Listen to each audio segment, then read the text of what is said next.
প্রিয় শিক্ষার্থী বন্ধুরা, আশা করি তোমরা সকলে ভালো আছো। আজকে আমরা আলোচনা করব নবম দশম শ্রেণীর সাধারণ গণিত বইয়ের অনুশীলনী 5.1 এর সমাধান নিয়ে।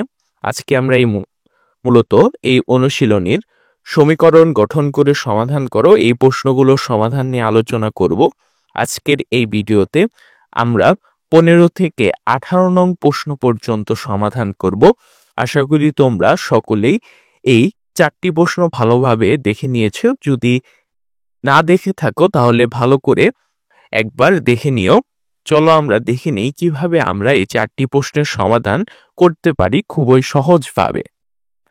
তার আগে তোমাদের কাছে ছোট একটি অনুরোধ, যারা আমাদের এই চ্যানেলকে এখনো সাবস্ক্রাইব করোনি, তোমাদের গণিত বইয়ের প্রতিটি অনুশীলনীর সমাধান পেতে আমাদের চ্যানেলকে চাইলে সাবস্ক্রাইব করে রাখতে পারো। চলো আমরা 15 নম্বর প্রশ্নের সমাধানটা দেখার আগে প্রশ্নটা ভালোভাবে পড়ে নিই। একটি সংখ্যা অপর একটি সংখ্যার 2/5 গুণ 2/5 গুণ সংখ্যা দুটির সমষ্টি দেওয়া আছে আমাদের 98 হলে সংখ্যা দুটি নির্ণয় করো। প্রথমে দেখো আমরা ধরে নিয়েছি সংখ্যাটি হচ্ছে x, অপর একটি সংখ্যা বলা আছে যে অপর একটি সংখ্যার 2/5 অংশ, অতএব অপর সংখ্যাটি x এর 2/5 অংশ। তাহলে এর মানে কি বোঝায়? এর মানে গুণন বোঝায়। তাহলে 2 এর সাথে যদি আমরা x গুণন করি সেটা আমরা পাই 2x, আর নিচে কি 5। তাহলে আমাদের দেখো এখানে প্রশ্নে বলা আছে যে সংখ্যা দুটির সমষ্টি হচ্ছে 98। তাহলে আমরা যদি একটি সংখ্যা আর অপর একটি সংখ্যা যে আমরা বের করলাম, এই সংখ্যা দুটি যদি আমরা যোগ করি তাহলে সেই যোগফল হবে 98।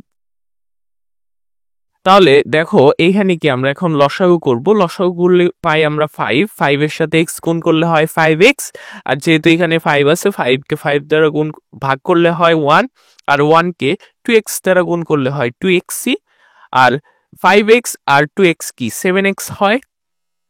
এখন আমরা আর যদি গুণন করি তাহলে আমরা পাই 7x = 98 × 5।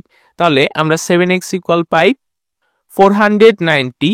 এখন x ইকুয়াল এখানে কি 7x আছে, 7 কি গুণ আকারে আছে, এটাকে যদি আমরা পক্ষান্তর করি তাহলে কি ভাগ হবে। তাহলে x ইকুয়াল 490 ডিভাইডেড বাই 7, অতএব x ইকুয়াল পাই আমরা 70 মানে 70।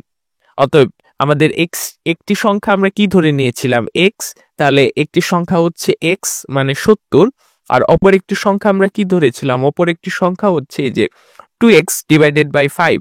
এখন যদি আমরা 70 কে 2 দ্বারা গুণ করি তাহলে হয় 140, আর 140 কে 5 দ্বারা ভাগ করলে আমরা পাই 28। এটাই হচ্ছে আমাদের 15 নম্বর প্রশ্নের সমাধান। এখন আমরা 16 নম্বর প্রশ্নটা দেখব। দেখো এখানে কি বলা হয়েছে, কি প্রকৃত ভগ্নাংশের লব ও হরের অন্তর মানে কি? অন্তর মানে বিয়োগফল। লব থেকে যদি আমরা 2 বিয়োগ করি এবং হরের সাথে যদি আমরা 2 যোগ করি তাহলে যে ভগ্নাংশ পাওয়া যায় তা 1/6 এর সমান। ভগ্নাংশটি নির্ণয় করো। দেখো এখানে কি প্রকৃত ভগ্নাংশ বলা হয়েছে। এখন প্রকৃত ভগ্নাংশ কাকে বলে? যে ভগ্নাংশের লব কি ছোট কিন্তু হর কি বড়। সেহেতু দেখো মনে করি ভগ্নাংশটির লব হচ্ছে x, তাহলে হর হবে, যেহেতু এখানে অন্তর আছে তারপরেও আমরা হরের সাথে কেন 1 যোগ করলাম। এখন আমরা যদি হরের সাথে x-1 লিখি তাহলে কি আমাদের হর ছোট হয়ে যাবে। সেক্ষেত্রে কি সেটা কিন্তু আর প্রকৃত ভগ্নাংশ থাকবে না। সেজন্য আমরা দেখো হরের সাথে কিন্তু 1 যোগ করেছি। অতএব ভগ্নাংশটি হবে লব উপরে লিখেছি আর হর নিচে লিখেছি। আমাদের প্রশ্নে দেখো বলা হয়েছিল যে লবের সাথে যদি আমরা 2 বিয়োগ করি, দেখো এই যে x এর থেকে আমরা 2 বিয়োগ করেছি, আর দেখো হরের সাথে আমরা যদি 2 যোগ করি তাহলে যে ভগ্নাংশটি পাওয়া যায় তা হচ্ছে 1/6 এর সমান। দেখো এখানে কি আমরা হর পেয়েছিলাম x + 1, তার সাথে কি আমরা 2 যোগ করেছি, তাহলে এটা 1/6 এর সমান হয়েছে। এখন যদি আমরা যোগ করি 2 আর 1 এ কি 3 হয়, আর উপরে কি ছিল x/x - 2। এখন যদি আড়াআড়ি গুণ করি তাহলে আমরা পাই এই যে 6 এর সাথে আমরা x-2 গুণ করেছি, আর x এর সাথে 1 গুণ করলে x-ই হয়, আর 3 এর সাথে 1 গুণ করলে তো 3 হয়। তাহলে এখন যদি আমরা আবার 6 এর সাথে x গুণ করি তাহলে হয় 6x 6 দুগুণে কত 12 মাইনাস 12 ইকুয়াল কি x প্লাস 3। এখানে দেখো x কি প্লাসের ছিল, এটাকে পক্ষান্তর করেছি তাহলে কি মাইনাস হয়েছে, আর এখানে কি -12 ছিল পক্ষান্তর করেছি +12 হয়ে গেছে। তাহলে আমরা 6 এর সাথে 6x থেকে x বিয়োগ করলে হয় 5x, আর 12 এর সাথে 3 যোগ করলে হয় 15। এখন এখানে কি 5 গুণাকারে আছে, যদি আমরা পক্ষান্তর করি তাহলে কি ভাগ হয়ে যাবে, তাহলে x ইকুয়াল আমরা পাই হচ্ছে 3। অতএব ভগ্নাংশটি হচ্ছে, এই যে দেখো আমরা কি এখানে ভগ্নাংশটা লিখে নিয়েছিলাম x divided by x plus 1, তাহলে আমরা ভগ্নাংশটি পাই হচ্ছে 3/4। এটাই ছিল আমাদের 16 নম্বর প্রশ্নের সমাধান। এখন আমরা 17 নম্বর প্রশ্নটা দেখব। দেখো 17 নম্বর প্রশ্নে কি বলা হয়েছে, 2 অঙ্ক বিশিষ্ট একটি সংখ্যার অঙ্কদ্বয়ের সমষ্টি 9 অঙ্ক দুটির স্থান বিনিময় করলে যে সংখ্যা পাওয়া যায় তা প্রদত্ত সংখ্যা হতে 45 কম হবে, সংখ্যাটি কত? চলো আগে আমরা একটু বেসিক বিষয় নিয়ে আলোচনা করি। দেখো আমরা এখানে একটা সংখ্যা লিখলাম 2 আর 7 মানে 27 লিখলাম। এখন এটা কি 7 হচ্ছে একক স্থানীয় অঙ্ক, আর 2 কি দশক স্থানীয় অঙ্ক। এখন 7 এর সাথে যদি আমরা 1 গুণ করি, 7 গুণন 1 ইকুয়াল কি আমরা 7ই পাই। এখন আমরা 2 এর সাথে যদি 10 গুণ করব, কেন 10 গুণ করব, এটা হচ্ছে দশক স্থানীয় অঙ্ক। দশক স্থানীয় অঙ্কের আশা করি তোমরা জানো কিভাবে স্থানীয় মান নির্ণয় করতে হয়। দশক স্থানীয় অঙ্কের স্থানীয় মান নির্ণয় করছি মূলত। এখন দেখো আমরা এটা যদি স্থানীয় মান বের করি তাহলে 2 এর সাথে কি আমরা 10 গুণ করব, তাহলে কি আমরা পাই হচ্ছে 20। এখন 7 প্লাস 20 তাহলে কি 27 হয়। ঠিক যে সংখ্যাটার আমরা স্থানীয় মান বের করতে চেয়েছিলাম সেগুলোকে ভেঙে যোগ করেও কিন্তু আমরা কি সেই সংখ্যাটাই পেলাম। মূলত এই বিষয়টা যদি তুমি বুঝে থাকো তাহলে এই অঙ্কটা প্রশ্নের সমাধানটা করা একদম ইজি হয়ে যাবে, একদম সহজ হয়ে যাবে এই প্রশ্নটা বুঝা। এখন আমরা চলো প্রশ্নের সমাধানটা দেখি। মনে করি একক স্থানীয় অঙ্কটি হচ্ছে আমাদের কি x, অতএব দশক স্থানীয় অঙ্কটি হবে, এখানে কি আমাদের সমষ্টি বলা হয়েছিল কি 9। এখন আমরা যে সংখ্যাটি ধরেছি x, তার 9 থেকে যদি আমরা ওই সংখ্যাটি বিয়োগ করি তাহলে কি আমরা দশক স্থানীয় অঙ্কটা পেয়ে যাব। এখন দেখো আমরা যে স্থানীয় মান বের করার সময় দশক স্থানীয় অঙ্কের সাথে কি 10 গুণ করেছিলাম না, সেজন্য দেখো আমরা এখানে দশক স্থানীয় অঙ্কের সাথে 10 গুণ করেছি, আর একক স্থানীয় অঙ্কের সাথে 1 গুণ করলেও যা, না করলেও তাই। দেখো এই যে এখানে আমাদের দশক স্থানীয় অঙ্ক ছিল 9 - x। দেখো আমরা যদি 10 9 - x এর সাথে 10 গুণন করি তাহলে আমরা পাই 90 - 10x, আর এখানে কি x ছিল প্লাস x, তাহলে আমরা এই সংখ্যাটি পেলাম 90 - 9x। এখন অঙ্ক দুটি যদি স্থান বিনিময় করে লিখি, আমরা কি একটু আগে 27 লিখেছিলাম, এখন স্থান বিনিময় করলে একক স্থানীয় অঙ্ক, এখানে কি 7 একক স্থানীয় অঙ্ক, এটা কি দশক স্থানীয় অঙ্কের মধ্যে এসে পড়বে, আর 2 কি দশক স্থানীয় অঙ্ক ছিল, এটা কি একক স্থানীয় অঙ্কের মধ্যে চলে যাবে। আশা করি তোমরা বুঝতে পেরেছো। মূলত এটাই দেখো আমরা এখানে করেছি, আমাদের এইখানে কি x ছিল আমাদের একক স্থানীয় অঙ্ক, তার সাথে আমরা কি 10 গুণ করেছি, দশক স্থানীয় অঙ্ক বানিয়েছি স্থান বিনিময় করার কারণে। আমাদের দশক স্থানীয় অঙ্ক ছিল 9 - x, তার সাথে আমরা 1 গুণ করেছি, গুণ করলেও যা, না করলেও তাই, তাহলে আমরা পাই হচ্ছে 9x প্লাস 9।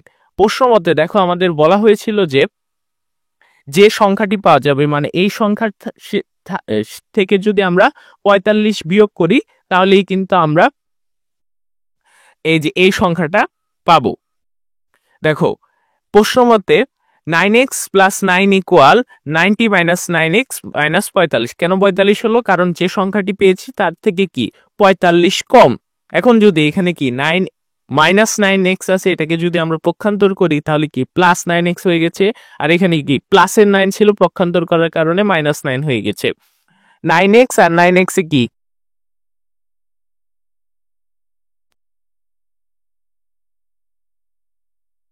9 দুগুণে কি 18, এর জন্য দেখো এখানে 18x হয়েছে, আর 45 থেকে 9 বিয়োগ করলে হয় 36। এখন x ইকুয়াল কি 18 এখানে গুণ আকারে আছে, এই পক্ষান্তর করলে কি ভাগ হয়ে যাবে। এখন আমরা কি জানি 18 দুগুণে 36, সেহেতু আমরা x ইকুয়াল কি পাই 2।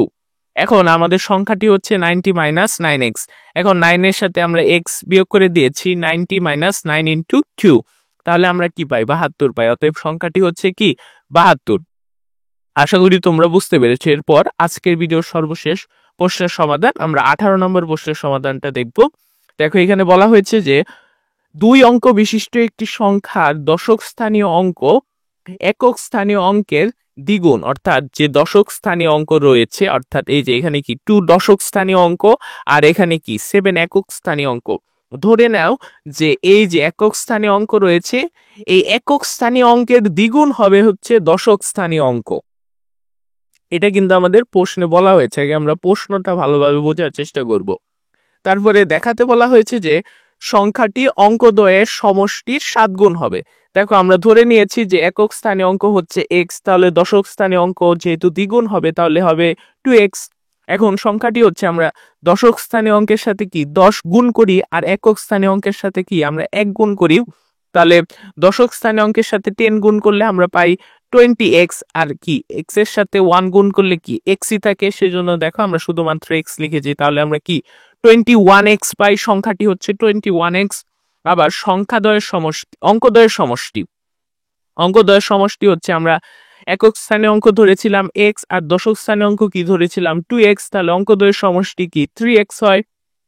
এখন অঙ্কদ্বয়ের সমষ্টির 7 গুণ, মানে যে অঙ্কটা আমরা অঙ্কদ্বয়ের সমষ্টি যে আমরা 3x পেয়েছিলাম তার সাথে যদি আমরা 7 গুণ করি তাহলে কি 21x পাই। তার অতএব সংখ্যাটি ইকুয়াল অঙ্কদ্বয়ের সমষ্টির 7 গুণ দেখানো হলো। এটাই হচ্ছে আমাদের 18 নম্বর প্রশ্নের সমাধান। আশা করি তোমরা প্রত্যেকটি প্রশ্নের সমাধান ভালোভাবে বুঝতে পেরেছো। যদি কোনো সমস্যা থেকে থাকে তাহলে আমাদেরকে কমেন্ট করে জানাতে পারো, আমরা তার সমাধান দেওয়ার চেষ্টা করব। আজকের ভিডিওটা এই পর্যন্তই ছিল। আল্লাহ হাফেজ।